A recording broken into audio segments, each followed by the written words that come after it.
दोनों बुजुर्ग सहेलियां बैठी हुई आपस में बातें कर रही थी।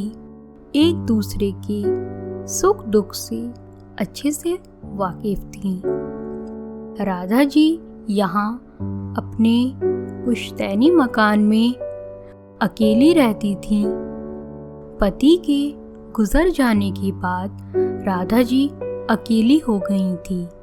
बेटा पढ़ लिख कर बड़ी पोस्ट पर जॉब करने लगा, साथ ही मनपसंद शादी कर मुंबई में सेटल हो गया।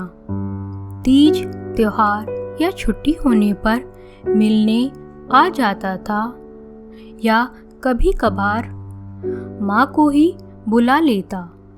मगर राधा को जो सुकून यहाँ अपने पुश्तैनी मकान में मिलता वो शहर की फिजाओं में कहाँ था।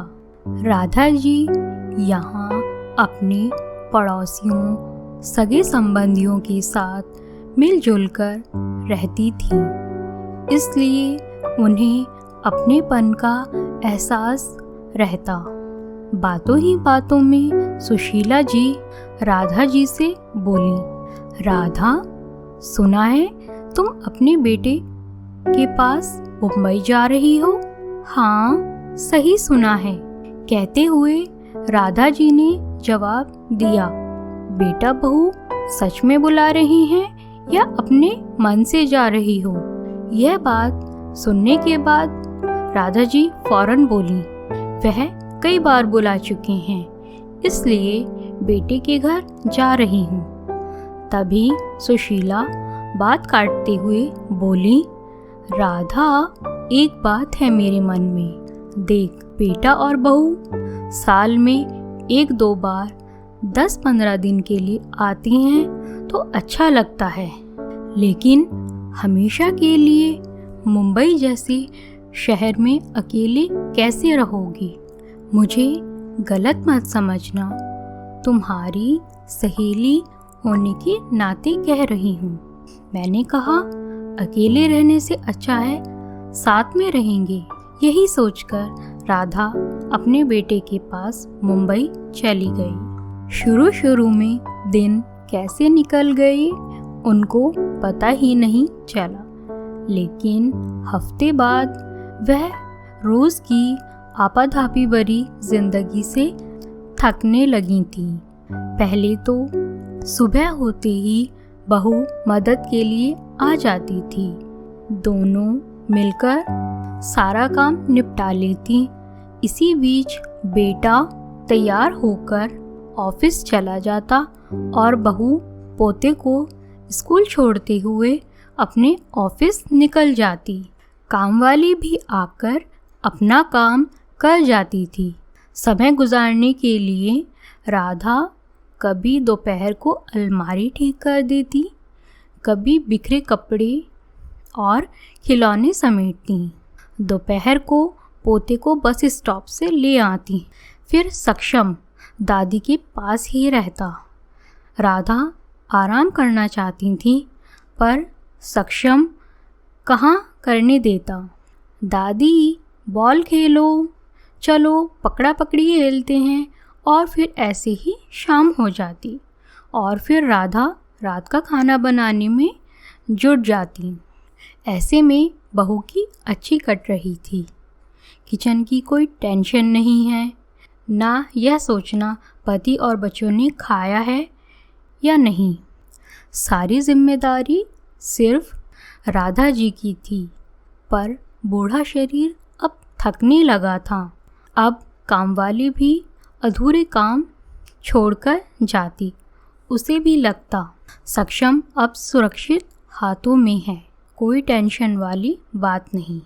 राधा जी को अब समझ आने लगा था कि वह इस घर की ज़रूरत भर हैं। वह एक पुराने फर्नीचर की तरह हैं जिसे कोने में डाल लोग अक्सर भूल जाया करते हैं। बहू दिन ब दिन लापरवाह होती जा रही थी। उसे तो आज़ादी मिल गई थी मनमाफिक जीने की। रात में ऑफिस का देर तक काम करती, सुबह भी देर से उठने लगी। राधा नाश्ता बनाकर पोते और बेटे को खिला देती, पर बहू टेबल पर नहीं आती। अगर कभी आ भी जाती तो अपने लैपटॉप में बिज़ी रहती और जल्दी नाश्ता करके ऑफिस निकल जाती। सास ने कुछ खाया है या नहीं, बहू को पूछना भी गवारा नहीं था। एक दिन दुखी मन से राधा ने अपनी सहेली को फ़ोन मिलाया। कैसी हो राधा? सुशीला जी ने उधर से पूछा। तुम्हारी आवाज़ सुनकर अच्छा लगा, राधा उधर से बोली। क्या बताऊं, ये बड़ा शहर और उसकी ज़िंदगी हम जैसे लोगों के लिए नहीं बनी। तुम सही कह रही थी, किसी से बातचीत तो दूर, बाजू के फ्लैट में कौन रहता है पता नहीं। यहाँ तो ताज़ी हवा का कतरा तक नहीं है। एक दरवाज़ा बंद करो तो पिंजरे में कैद पंछी की तरह लगता है।